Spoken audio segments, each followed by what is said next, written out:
Harvey Fierstein was one of Hollywood's first openly gay actors. However, his coming out story is not your average modern day coming out story. He never really came out, nor was he exposed against his wishes. As a product of the post-Stonewall era, Fierstein was very experimental and in-your-face with his Broadway performances in the 1970s. In drag, Fierstein portrayed a lesbian cleaning woman in Andy Warhol's 1971 play, Pork. Later he gained notability for his three-part play entitled Torch Song Trilogy in the late 1970s. It was clear that Fierstein didn't really feel the need to explain himself and come out. Rather, he didn't give a damn what others think and acted how he wanted to, unapologetically. He is also recognizable for his voice acting work in Mulan, playing the character of Yao, and his depiction of Edna Turnblad in the play Hairspray. He is an important figure when it comes to LGBT representation in media, but I feel he is often forgotten for the character he voiced on The Simpsons. That character is of course Karl. No, not that Karl. Karl with a K.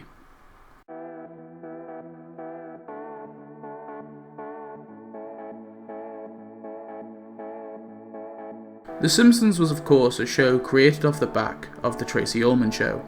It was a hit with families and thus couldn't risk killing its core audience in its early days. Karl debuted in Season 2's Simpsons and Delilah, so we are talking about the year 1990. It's difficult for some to imagine how radical the acceptance of LGBT people has been in the last 30-odd years, but even in 1994 the amount of Americans who accepted homosexuality was evenly split. In its first season, The Simpsons didn't really depict LGBT characters.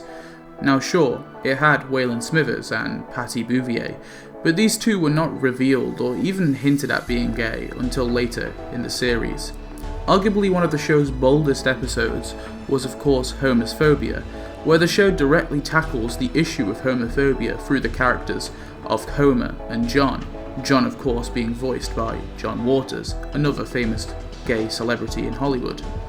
Although I don't wish to downplay the significance of this episode, it was aired much later in 1997, where sure, gay acceptance wasn't peachy, but it had improved greatly. Presumably the show wanted to represent gay characters, but at the same time it didn't want to risk angering its audience. So, enter Fierstein. Now, I'll be honest, I was a bit of a fool on my first viewing of this episode. I didn't catch on to the hints that Karl was meant to be a gay character, but maybe that shows that The Simpsons did a good job of stealthily and effectively portraying a gay character without arousing the suspicions of the bigoted audience. Karl is not a massively flamboyant character, nor is he in your face, unlike Fierstein. However, I don't think this is a disservice to this portrayal. But it's kinda obvious that he is gay when you look at the episode a little deeper. We first meet Karl after Homer has been promoted due to his recent hair growth he only gained by wrongfully using the company's healthcare program. Homer is interviewing people to be his secretary when Karl proclaims that Homer is a fraud. He tells Homer that he could tell by the way he presents himself, and Karl demands that Homer takes a step and says that he deserves his promotion, and that he is nature's greatest miracle.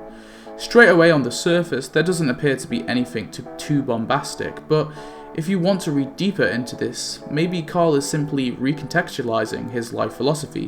What I mean by this is that Karl takes a step, and he proclaims to people that he deserves to be happy, and to love who he wants.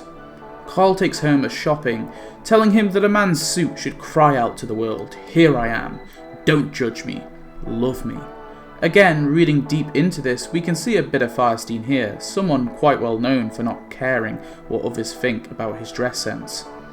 Homer takes Karl's advice and wisdom to the boardroom meeting, bringing up the issue of the tartar sauce in the cafeteria. Like Karl said, Homer stands his ground, and as a result it works out for him and his fellow workers. Homer is even allowed access to the glamorous executive bathroom. However, a vindictive Smithers soon discovers that Homer used the company's medical plan to gain his hair regrowth treatment, and thus has a reason to fire Homer.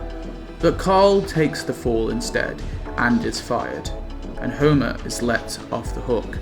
Smithers even asks Karl why does he care if Homer's bald, and Karl proclaims, "My reasons are my own." It's funny seeing Smithers almost disgusted at this response, especially considering he becomes one of the Simpsons' more famous gay portrayals later on. Karl says his farewells to Homer, even gifting him his umbrella as Homer forgot his.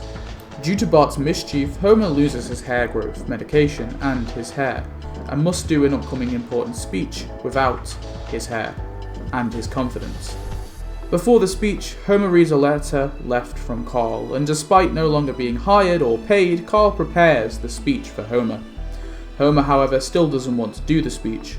Karl gets mad at Homer, saying that he hasn't learned anything from what he has taught him. Karl tells Homer that he achieved all he did not because of his hair, but because of who he is. Homer says that he is a fool, but Karl proves he's not, as his mother taught him never to kiss a fool, and Karl kisses Homer, telling him to go and get him, and he slaps Homer on the ass as he heads out of the office. Looking back, it seems hard not to read all of these signals to Karl's sexuality, but it's easy to get lost in the fact that this is a story centered around Homer being accepted for who he is in the workplace, not for him being accepted for his sexuality in the workplace. On a deeper look, it's clear to see that being taken seriously when you're bald is a subtle and clever allegory for being accepted regardless of your sexual orientation. I'm not really sure if this is what the show was going for, but now I know everything I know about Fierstein, it's hard not to see it. Alas, the resolution of the episode is that despite Homer taking Karl's advice, his speech is a bomb, and he is taken to Burns' office. It's only from Burns' pity that Homer is able to, at the very least, be depromoted to his old position at the plant. Maybe a sad reflection on the climate for gay people in the 90s. It didn't matter how proud or unapologetic you were, some people just won't accept you or take you seriously. You can only hope that other LGBT people or allies give you sympathy. Karl never really reappeared in any significant way again on the show. He is often seen in the background, sometimes alongside other LGBT characters in the series. He appeared as recently as a season 32 episode, but we never really get to see him under the spotlight like his debut episode. But I also kinda like this.